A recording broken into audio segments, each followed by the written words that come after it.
Garvan was born on the 20th of March, 1973. He was handicapped at birth and nearly died as he failed to start breathing. He was later confined to a special baby unit in Kingston Hospital until he was well enough to be taken home.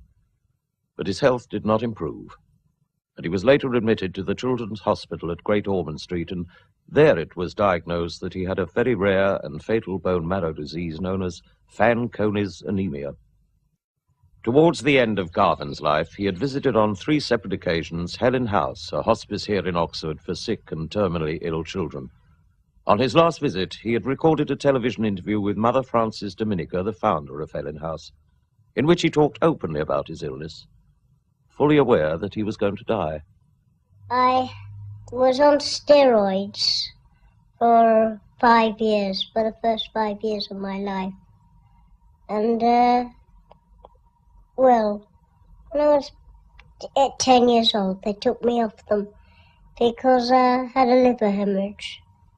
And they found that was the cause of the problem. And what's your illness called? Fanconi's anemia. It's something to do, it's a very rare bone marrow disease. And did Mummy tell you about it? Yes, she did, and she helped me to get used to my problems and helped me, gave me confidence and when I was down, and I just went on from there. When you thought that you were going to die, Garvan, were you frightened? At first I was very frightened, yes, I must admit. It was a very frightening thing. How do you feel about it now? Much better. I feel sort of almost as if I want to go there, because I believe that there's a life after death. What do you believe that life is like? I believe that life to be joyful, happy, no pain, complete suffering over and done with, just complete joy and happiness. And I believe in a Christ, a loving Jesus. And this loving Jesus, who I love and who I think to be a very special person to me, he's a special friend to me. And he's always got his arms outstretched. I always believe he has his arms outstretched to me whenever I'm in trouble. Garvan, is making your communion important to you? Yes, and it was a very joyful experience, my first Holy Communion.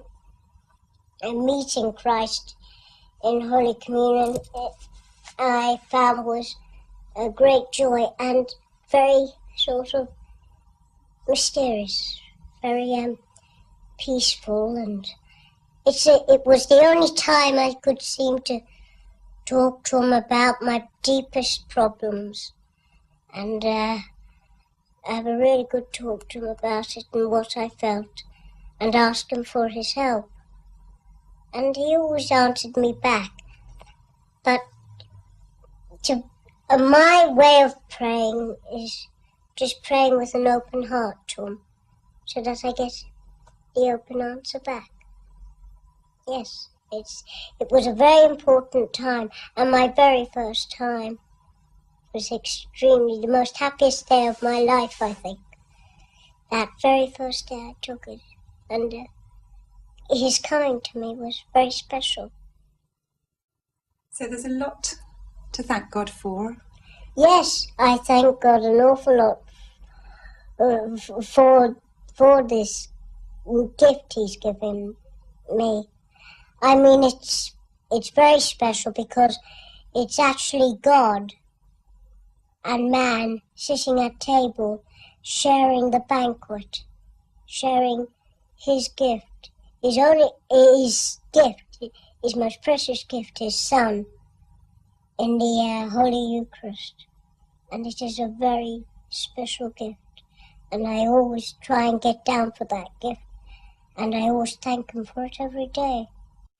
What do you think happens to your body when you die? I will leave it behind. This is only a reflection. This is only something, a sort of tag to say, this is Garvan. this is me. So that we can recognise you. Yes. And then the real me, that's when I die, that reflection will be faded, left behind. And the real me, that inner self me, will be out of that reflection and will go up to God. And I always believe that it's just like heaven, explaining that as God says to you, shut your eyes, and you just go to sleep. And then the next minute you open your eyes and you'll find you're in a lovely place, just so beautiful that you want to stay there and be with Jesus forever. And all my friends, most of my friends who I knew down on this earth, that I believe have gone to God. And I hope that when my time will come, I shall see them and go up and say hello to whoever I lost. Like I never saw my Grandma Doherty.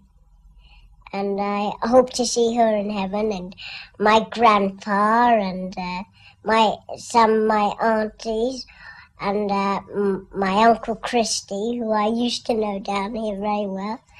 And I'll meet all those people back up there. And how do you think it will be with the people you leave behind? Will you feel very far away from them, yes, and separate from them, or not?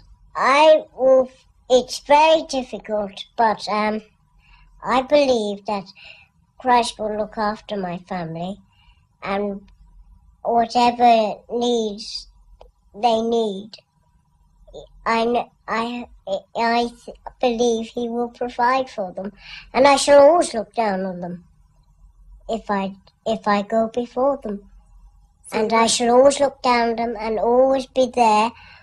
And it's like where two or more are gathered, there I am in the midst of them.